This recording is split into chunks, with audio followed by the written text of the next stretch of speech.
manto freático están muy castigados de mucho tiempo, el campo no se diga. Hoy en la mañana platicaba con un productor de durazno y de manzana acá en la región de Namiquí, porque prácticamente no levantaron nada. El frijol también no logró desarrollarse como debía, así que hay problemas de ese tipo, y muy graves, muy graves. 27 abogados acaparan el 67% de las demandas laborales. De 29,000 que existentes, ellos acaparan el 27%. Esto dice mucho, no dice nada para otros. Para el Heraldo de Chihuahua estaba publicando una serie de reportajes, de entrevistas de la mafia laboral aquí en Chihuahua, hasta donde la corrupción ha permeado, ha pegado a la Secretaría del Trabajo, pero también al empresario.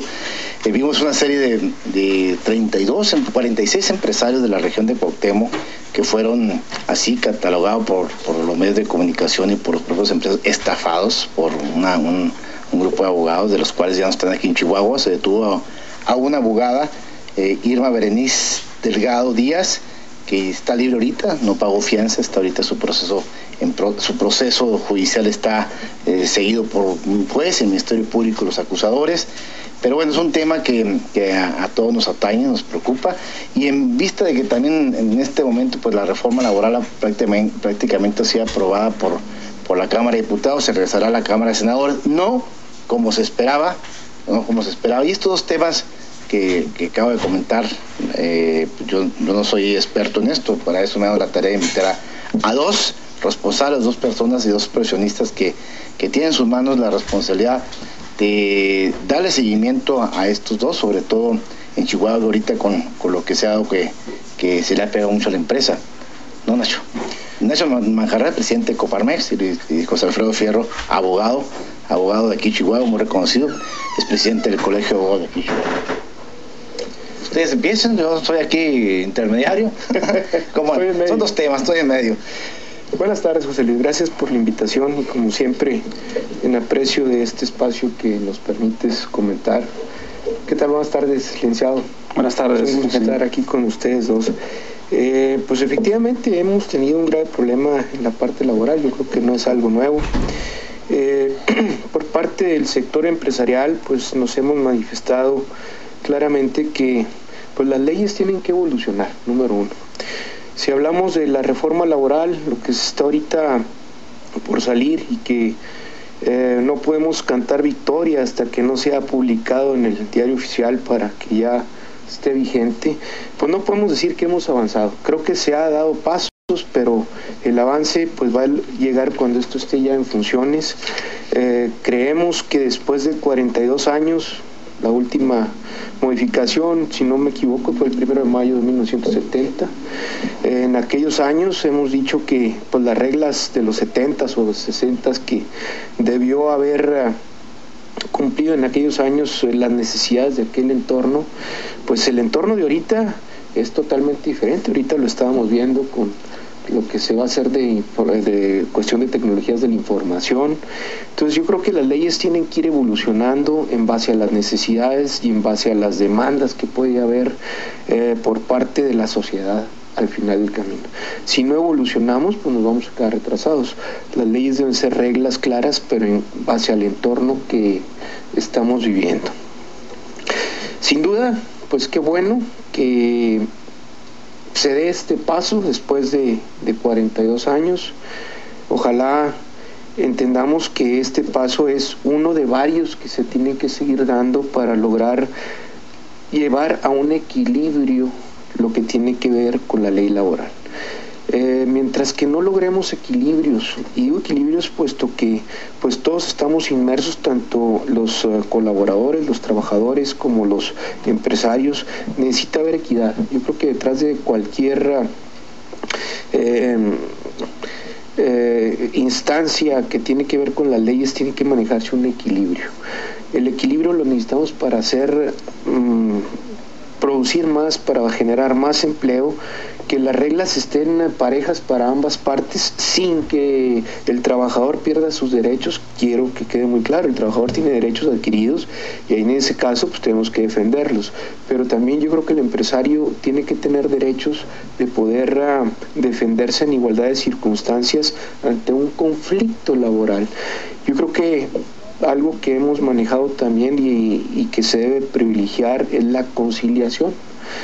Mientras que esa conciliación exista, bueno, yo creo que es un paso muy importante. De hecho, pues se llama Junta de Conciliación y Arbitraje. Ojalá que la mayoría sea conciliatorio, pero en aquellos casos donde ya pasa en lenguaje un poquito más jurídico a una demanda laboral, donde termina en un laudo, donde el proceso se alarga, y donde al final del camino considero yo que el más de los que menos ganan es el trabajador, por dos circunstancias. Uno, pues aquel trabajador que ya metió una demanda laboral, pues a la hora de ir a pedir otro trabajo, pues con qué cara va a llegar, con qué carta de recomendación va a llegar.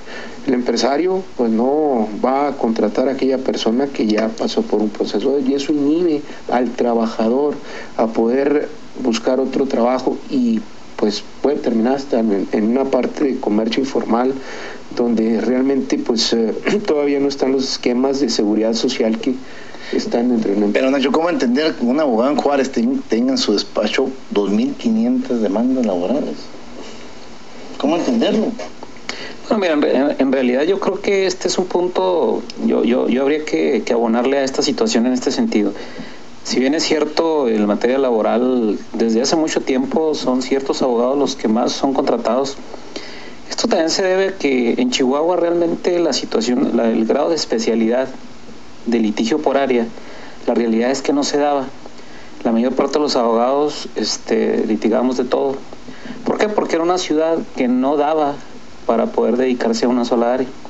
Sin embargo, hubo quien de alguna manera le estuvo apostando a dedicarse a esta área. Y por qué no decirlo, yo creo que parte de acaparar ese número de asuntos, pues no necesariamente se debe a algo ilícito o algo ilegal, puede ser también por el prestigio y además por la estructura del despacho que tenga. Quizás aquí lo cuestionable más bien es cuando se descubre, ¿verdad?, que bajo ciertas conductas ilícitas se logra tener este tipo de trabajo, pero además de cómo son planteadas las demandas y cómo son operadas dentro de las juntas, porque yo siempre he creído que para que haya este tipo de problemas pues hay gente afuera y gente adentro. Yo creo que lo que pasa es exactamente lo que está ocurriendo con lo resto de la reforma laboral. Han sido tantos años en los que no se le ha querido poner mano, que apenas ahorita se empieza a dar unos pequeños rasguños a lo que es esto. O sea, realmente hay una verdadera incertidumbre o incluso negativa, yo podría cuestionar por qué la reforma laboral se da en estos momentos. O sea, por qué al final de un sexenio, por qué cuando llegan los candidatos recién electos, algunos de ellos están inexpertos en el aspecto legislativo. O sea, por qué ahorita en un tema tan toral y por qué no se ha acudido realmente a expertos, en donde lo que decía el ingeniero Manjarres se me hace muy, muy importante, buscar una reforma muy equilibrada y que tenga una legitimidad ante todos. Porque la verdad yo veo una reforma laboral que se está tratando de aprobar que de entrada ya va descalificada por algunos sectores. ¿Pero por qué es esto? Pues porque a lo mejor no ha habido esa transparencia y ese equilibrio que se busca. Yo sí estoy de acuerdo en lo que el ingeniero comentaba de que es necesaria la reforma, y no solo en el aspecto de la ley, sino en la forma de operar la aplicación de esa ley. O sea, aquí tenemos un problema de impunidad. A veces el problema no solo es la ley, el problema es la aplicación de esa ley, y tenemos ese grave problema desde hace muchos años.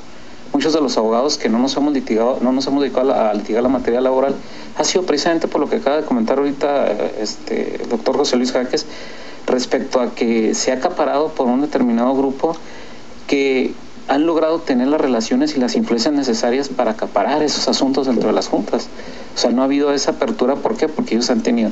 Entonces yo sí creo que es una área que a mí se me ha hecho delicado, que justo en un momento en que apenas arranca una legislatura y luego con un gobierno federal que apenas entra, pareciera que hay un juego político en esta reforma, en donde ahí te va y luego me la regresas, como si estuviera ganándosele el tiempo al tiempo, y al final no se ha logrado hacer un análisis detallado, completo. Por lo menos a nivel nacional, los gremios de abogados, ha habido una inconformidad en cuanto a que muchos aspectos de carácter jurídico que se han visto muy importantes no se han analizado y se cree que esta reforma realmente así, la forma que se quiere aprobar, es muy probable que vaya al fracaso, que se vaya a tener que hacer algunos otros ajustes, como decía ahorita el ingeniero, buscando un equilibrio entre trabajadores y patrones. Dice aquí el boletín publicado por los medios nacionales, señala que el Pleno de la Cámara de Diputados ratificó la supresión del artículo 388 bis referente a la votación de los contratos colectivos de trabajo al interior de los sindicatos y declaró aprobada en lo general y en lo particular la reforma laboral. Con 258 votos, las bancadas del PRI, Verde Ecologista y Nueva Alianza eliminaron el más polémico de los artículos reservados, mientras que las fracciones del PAN, PRD, PT y Movimiento Ciudadano alcanzaron apenas 237 sufragios en esa votación. Dice el 388 bis, fue introducido a la reforma laboral por el Senado de la República con la intención de someter a la consulta de los trabajadores los contratos colectivos antes de presentarlos al patrón, lo que a juicio del PRI habría representado una subasta. Eso fue lo que creo más polémica. Pero falta ver lo que corresponde a la democracia sindical, la rendición de cuentas y todo eso, ¿no? Yo creo que no alcanza, yo creo que lo que resta, aunque se haya hablado de una iniciativa preferente que parece que ya no tiene ese carácter. Ya no tiene el carácter preferente. Yo creo que ya no alcanza, yo creo que incluso ha habido voces en donde se siente que el presidente electo vendrá con una nueva iniciativa. Que eso es Emilio Gamboa, pero parece que también le costó muchas críticas, ¿no? Parece que estaba saliendo al huacal, como se dice, ¿no? No pidió permiso. No pidió permiso. No pidió permiso, pero sí. O se adelantó algo que estaba muy en privado, ¿no? Que prácticamente estamos a ¿cuánto? A 22 días de que tome protesta Enrique Peña Nieto como presidente de la República. Se regresa al Senado y el Senado la puede tener ahí congelada unos días. La situación es que, como comentan ahorita, ya esta iniciativa que entró con esta nueva modalidad que se aprobó ahora el 1 de agosto de 2 iniciativas preferentes, ya realmente pierde el carácter de preferente. Sí. ¿Qué pasa aquí? Algo que yo no sé si a veces lo hacen adrede o no lo piensan, como dice el licenciado, no le genera un reglamento. Y al no haber un reglamento para esta iniciativa preferente, no se sabe estas variantes. Entonces entra en vigor lo que existe en un reglamento anterior, que es el normal, y que pues, realmente ya no hay la preferencia para darle 30 días en el legislativo, en la Cámara Baja, 30 días en senadores y 15 para el Ejecutivo para su publicación. O sea que ya sin duda se perdió. Yo creo que van varios intentos en el tiempo de lo que tengo conocimiento, arriba de 300 o cerca de 500 iniciativas en el tiempo para modificar la ley laboral, irla adecuando. Yo creo que ahorita estuvo bastante cerca o está cerca. Yo no quiero perder la esperanza que se dé este paso, puesto que este paso puede significar el día de mañana que se sigan dando pasos más pequeños, pasos que tienen que ver artículo por artículo tal vez, y donde realmente pues el exhorto a los diputados y senadores a que cumplan con su obligación constitucional de ser representantes realmente del pueblo, de la sociedad que los elige. Mientras que no logremos esa educación de que realmente consulten a de dónde emanan nuestros legisladores, y háblese de cualquiera de los partidos, y háblese de legislaturas federales o locales, pues vamos a seguir teniendo que en lo oscurito, por intereses grupales, por intereses partidistas, políticos, no se hagan estos cambios que México como país está demandando. Es grave que tengamos una necesidad de generar empleos. Se manejan por ahí cifras de 1 millón de empleos al año. En esta administración, este sexenio, se habla de que se generaron 2.400.000 empleos, cuando debieron haber sido cerca de 6 millones de empleos. Y mientras los dimes y diretes, pues a ver qué nos dicen las generaciones que están ahorita en escuela, muchos que tienen la necesidad de tener un empleo bien remunerado, estable, de que los políticos no acaban de ponerse de acuerdo en lo que tiene que ver con los intereses de nación. Ahí pues es un llamado y a la conciencia de que son representantes de la sociedad y no de grupos. pues ese tema estamos platicando en este espacio informativo. Vamos a un corte y regresamos aquí en Palabra Propia. Palabra propia. Palabra propia. El comentario y análisis responsable de la noticia diaria y el acontecer político. Con el agua ganas y ganamos todos. Si eres usuario doméstico y estás al corriente en todos tus recibos, podrás ganar pantallas LCD, Blu-rays, hornos de microondas y 190 premios más con el sorteo del usuario cumplido, que se llevará a cabo este 9 de noviembre a las 10 de la mañana en las oficinas de la Junta Municipal de Agua y Saneamiento, sucursal Ocampo. Chihuahua vive cuidando el agua para su progreso. Gobierno del Estado. En el Senado seguimos construyendo el México que todos queremos. Por eso ya aprobamos las reformas a la Ley General de Contabilidad Gubernamental. Un acuerdo muy importante que hará más transparente el gasto público. Ahora los mexicanos sabremos en qué se gastan cada peso los gobiernos estatales, municipales y el federal. Así estaremos seguros que nuestros impuestos nos benefician a todos. Cámara de Senadores, 62ª legislatura. Con acuerdos, México sigue adelante. Este programa es público ajeno a cualquier partido político. Queda prohibido el uso para fines distintos a los establecidos en el programa. Yo trabajo con el corazón, porque la lucha por tu seguridad vale la pena. Gracias por darlo todo para cuidarnos. Desde que están nuestros soldados, marinos y policías federales, nos sentimos más tranquilos. Gracias por hacer de este un sexenio valiente. Secretaría de Gobernación, Gobierno Federal. No la desperdicies, que es una necesidad, y cuando menos pienses se nos puede acabar. Aprende a cuidarla, respetarla en el planeta, no agotar este recurso, hoy en día es la meta. Cuídala porque se puede agotar, cuídala porque es una necesidad, cuídala porque se puede acabar, cuídala, cuídala el agua de nuestra ciudad. Chihuahua vive cuidando el agua para su progreso. A los derechohabientes de pensiones civiles del Estado se les informa que ha dado inicio la campaña de vacunación de temporada invernal, por lo que puede usted acudir a los centros ubicados en el edificio principal de pensiones civiles del Estado, así como en los consultorios ubicados en la Facultad de Medicina de la UACH y en el módulo del edificio de Gobierno del Estado. Chihuahua vive en la salud. Estás escuchando Antena, el equipo de profesionales de la información. XHES, Antena FM. Continuamos en Palabra Propia. Hace rato la Policía Ministerial a una banda de asaltantes, esa es una buena noticia. Los famosos Lira, la mafia o el grupo delincuencial de los Lira, 8 detenidos ahí en la colonia Lealtad, tenían asolados los Oxxos, algunas dependencias oficiales como la Junta de Aguas, de ahí de la avenida Flores Magón la habían asaltado, se han robado 145,000 pesos, cerca de 30 Oxxos, negocios diversos, están encabezados por Juan Arturo Lira Anaya, el líder. Miren, qué lamentable, el padre de familia tenía incorporado en esta banda 8 integrantes de esta banda, a 2 de sus hijos, Juan Arturo Lira y Carlos Alberto Lira, jóvenes integrantes ya de una banda, y el padre era el principal promotor y líder de esta peligrosa banda que cayó en la colonia del Altar. ¿Qué cosas vemos, verdad? Valores, ¿verdad? ¿Qué cosas? Así es. Y ahorita está dando a conocer una noticia que de Monterrey, chavitos 16 años, 3 chavitos 16 años, ejecutaron a 7 personas ahí en Monterrey y los incineraron, los quemaron, los calcinaron, 16 años de edad. ¿Qué corazón que nos está pasando, ¿no? Veo en estas cosas donde los menores son los principales promotores o enganches de la delincuencia para cometer este tipo de atrocidades. Es que qué cabeza cae, de veras. ¿Qué cosa de verdad estamos viendo, Nacho?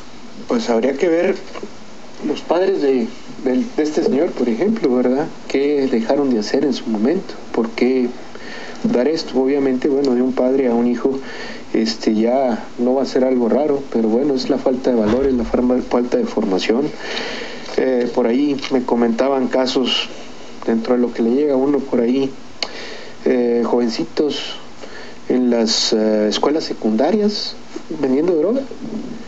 ¿Y por qué lo hacen? Pues porque el padre se dedica a eso, entonces para ellos ya nacieron en ese ambiente y para estos jóvenes es normal lo anormal. Fíjate, y vemos cada cosa que No nos imaginamos lo que fuera a pasar. Y cuando hablamos de valores y honestidad, bueno, pues la Secretaría del Trabajo ha dado a conocer una serie de atrocidades también en materia laboral, que detectó mafias en abogacía, abogados que distorsionaron parte de su formación como litigantes en la facultad o en la Facultad de Derecho donde estudiaron. Y luego vemos casos como este menonita dueño de Pizzas de la Sierra, ¿no? Que pues, lo dejaron en la bancarrota, 6 millones de pesos, le pusieron una demanda a una contadora y un par de trabajadores.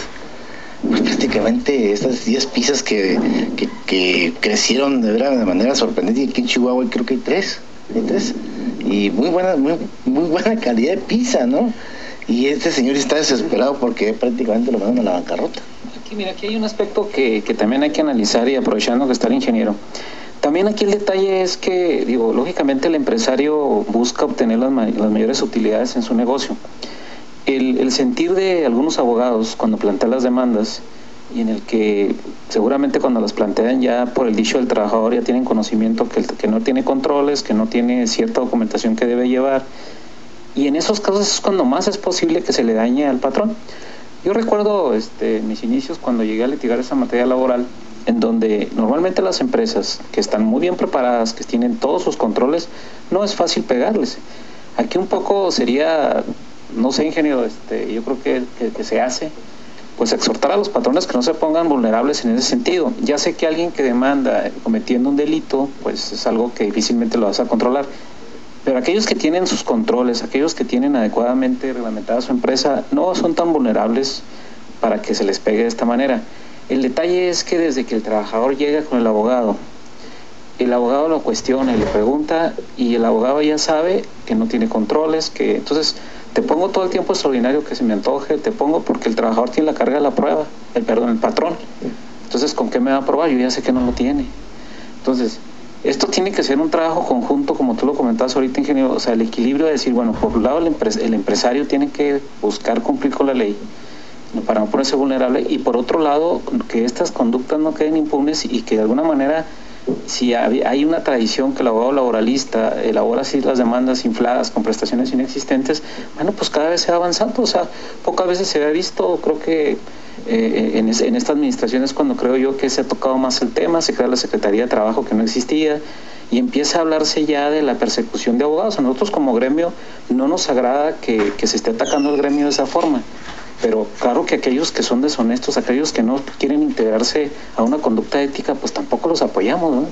Entonces nos interesa que se actúe, incluso apoyamos para que se actúe. Pero sí también hay un poco ahí el sentir de decir, bueno, pues es que el empresario registra al trabajador con un salario más bajo en el Seguro Social. O sea, también hay una serie de conductas que se tienen que sancionar y castigar para que en un momento dado el equilibrio se dé en los dos sectores. Ese es el sentir de la parte quien representa a los trabajadores. Entonces, yo nunca he estado de acuerdo en que en una demanda laboral se pongan prestaciones inexistentes. Porque el trabajador por lo general es una persona a veces ignorante en lo que es esa área. Y ya cuando entran otro tipo de trabajadores como contadores, todo eso, pues bueno, pues ellos ya saben muy bien qué tiene la empresa y qué no tiene, ¿verdad? Incluso de qué adolece. Y ahí es donde se aprovecha esa situación. Yo ahorita que comentamos de reforma laboral, digo, bueno, pues es que a veces se legisla sobre leyes y leyes, y en el momento en que no se aplican adecuadamente, pues ese esfuerzo queda totalmente en el olvido, ¿verdad?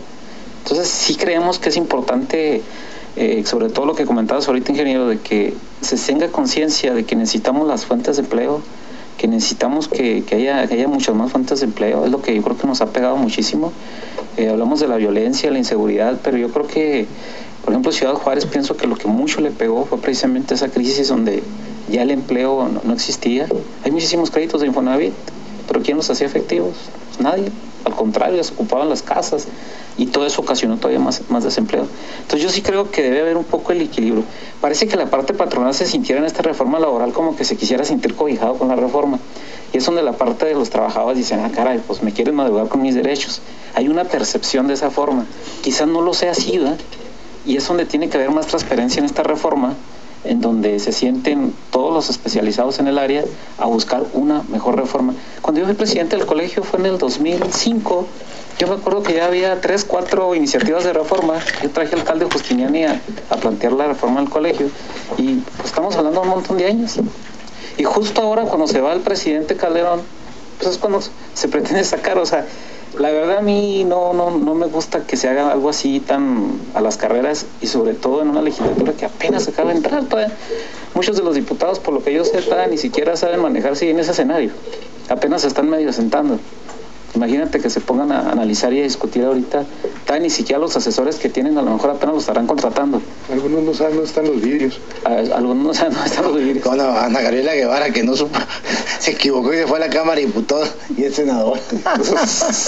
Qué cosa, estamos platicando, charlando con Nacho Manjarres, presidente de Coparmex, y con el abogado José Alfredo Fierro, esto de la mafia laboral. A ver si ahorita podemos platicar con Fidel Pérez, hombre, para que nos hable qué otras acciones. Tengo entendido que hicieron un acuerdo de Casagaster, Casabogados Laboristas, ¿no? Un acuerdo del sector privado y la Secretaría del Trabajo. Mira, no existe ningún acuerdo. Trampas y todo, ¿no? La intención, bueno, aquí hay que reconocer que se ha visto de frente el tratar de sanear las juntas de conciliación. Esto de las juntas de conciliación, bueno, yo creo que no es nada nuevo, viene de muchos años, pero había faltado esa voluntad política para entrar en algo que sí realmente ha estado muy amafiado en el tiempo. Como dice el licenciado, hay abogados, que mis respetos, que defienden a los trabajadores, pero hay muchos otros que lo ven como un pleno negocio y no tienen enfrente la parte que tiene que ver con la ética. Y generalmente se cometió injusticia, ¿no? Mira, yo considero que sí hay muchas injusticias en el sentido de que las demandas, como bien dice el licenciado, muchos negocios no tienen las documentaciones que marca la ley. Para esto, bueno, yo aquí me puedo aventar un comercial. Coparmex siempre ha tratado que las empresas de Coparmex tengan esta asesoría, que la tienen de hecho, para poder tener todos sus documentos que exige la ley en orden, ¿verdad? Pero bueno, pues es imposible llegar a todos. Aquí sí creo que la Secretaría de la Autoridad debe de dar más difusión, más capacitación a todos para que se cuente con los documentos que marca la ley, para que todos estén dentro de ese estado de legalidad. Y en ese sentido, como dices tú, teniendo esto, pues las cosas se equilibran más.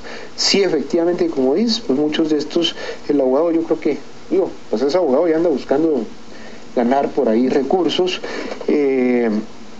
y las preguntas ya las tiene, oiga, firmó esto, no firmó lo otro, y ahí empieza el palomeo. Pues todas estas cosas no tienen trabajo, por ahí nos vamos. Pero también hay la parte de la ética